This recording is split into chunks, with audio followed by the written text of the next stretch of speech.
श्री शिवाय नमस्तुभ्यम। आज तीसरा दिन का कथा था। गुरुजी ने बताया 26 जनवरी का बधाई दिए सभी को और बसंत पंचमी को बच्चों को पढ़ने के लिए उपाय बताए, और लड़का लड़की की शादी नहीं हो रहा है उनके लिए भी उपाय बताए। कल गुप्त नवरात्रि का पंचमी तिथि है। और चलिए आज के कथा की पहली क्रम में चलते हैं। जीवन प्रतिदिन मिलता है, मृत्यु एक बार मिलती है। जीवन प्रतिदिन सोकर उठते हैं, नया जीवन मिलता है। जीवन जीने का तरीका होना चाहिए। कथा की दूसरी क्रम। गुरुजी मोक्ष और मुक्ति में अंतर बताए, कीर्तन किए, भजन किए, कथा सुने, भगवान भागवत सुने, दान किए, दीनहीन की मदद किए, प्रपंच से बच गए, यही मोक्ष है। और मुक्ति एक जन्म लेकर फिर दूसरा जन्म लेना, एक योनि से दूसरा योनि में जाना मुक्ति है। कथा की तीसरी क्रम। अहंकार इंसान का बढ़ जाता है तो रिश्तेदारों का भी अहंकार बढ़ जाता है, नाता रिश्ता का अहंकार बढ़ जाता है, तो समझ लेना चाहिए वो हमारे साइज के नहीं हैं, समझ लेना। कथा की चौथी क्रम। लोग बोलते हैं महादेव हमारा नहीं सुनता। महादेव सुनते हैं। एक चींटी के पैर में नुपुर बांध दो तो महादेव सुन लेते हैं, तो तुम्हारा क्यों नहीं सुनेंगे। कथा की पांचवी क्रम। हमारा चित्त वृत्ति भटक रहा है तो हमें अपना मन भगवान में लगाना चाहिए, इसी में हमारा कल्याण है। कथा की छठवीं क्रम। कौन कौन अपने घर से, मटका से, प्रिंडा से जल लेकर शिव जी पर चढ़ाता है।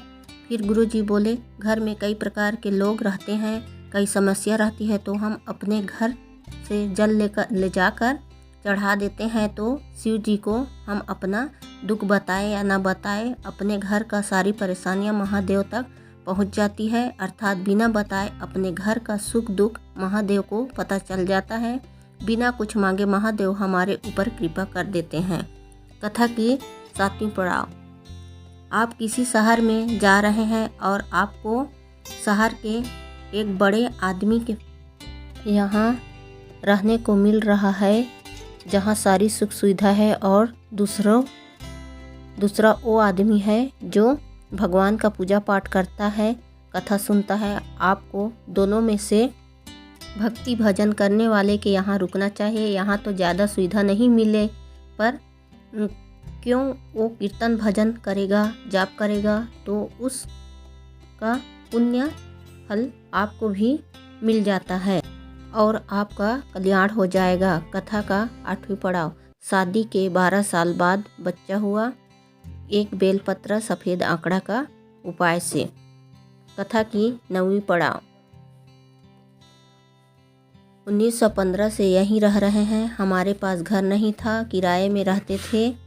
मेरी सहेली व्हाट्सएप पर एक लिंक भेजी जिसमें बाबा आप कभी कथा नहीं सुनी थी न देखी थी। पशुपतिनाथ व्रत का पहला दिन व्रत की और दरवाज़ा पर दिया लगाया, और मेरे पति आकर बोले मैं एक घर बुक कर लिया हूँ। पत्नी बोली पैसा कहाँ से आएगा, तो वो बोले लोन ले लेंगे, उधार ले लेंगे, कहीं से भी हो जाएगा।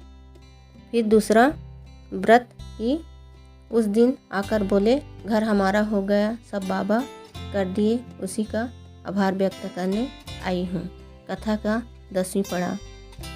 राजा दक्ष का प्रसंग बताते हुए विष्णु जी ने राजा दक्ष को महादेव की स्तुति करने को कहा, पर बकरे का सर होने के वजह से वो कुछ बोल नहीं पा रहे थे, तो उन्होंने बम बम बोलना शुरू किया। इतने में महादेव प्रसन्न हो गए। फिर गुरु जी ने कहा मंदिर में एक बार जाकर बम बम बोल देना चाहिए। बम बम सुनकर भोलेनाथ शीघ्र प्रसन्न हो जाते हैं।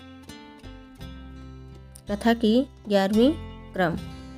26 जनवरी को गणतंत्र दिवस है, उसका शुभकामनाएं। भारत माता की जय। बसंत पंचमी का शुभ पर्व भी पड़ रहा है। आपको पता है बच्चों को माँ सरस्वती की पूजा अर्चना करना है। गुरुजी ने बच्चों के लिए उपाय बताए हैं। जो बच्चे पढ़ाई में कमज़ोर हैं, मन नहीं लगता है, याद करने से याद नहीं होता है, भूल जाते हैं, कोई भी परीक्षा की तैयारी कर रहे हों, सरसों के 31 फूल शिवालय में ले जाकर अर्पित करना है। अर्पित करते हुए 31 बार श्री शिवाय नमस्तुभ्यम बोलना है। अपने बच्चों से कराएं तो अच्छी बात है। अगर बच्चे छोटे हैं तो उनका हाथ से फूल स्पर्श कराकर आप भी कर सकते हैं। एक एक करके चढ़ाना है। बच्चों के पढ़ाई में बल बढ़ेगा। कथा की 12वीं पड़ाव। पंचमी तिथि है। जिनका लड़का लड़कियों की विवाह नहीं हो रहा है तो आम का पत्ता लेना है और आम के पत्ते में स्वास्तिक बनाना है, एक हल्दी का और एक कुमकुम का। हल्दी वाले स्वास्तिक में कुमकुम लगाना है और कुमकुम वाले स्वास्तिक में हल्दी लगाना है। जो लड़का लड़की का शादी नहीं हो रहा है उनसे नीम पेड़ के नीचे चढ़वा दीजिए। श्री शिवाय नमस्तुभ्यम। हर हर महादेव।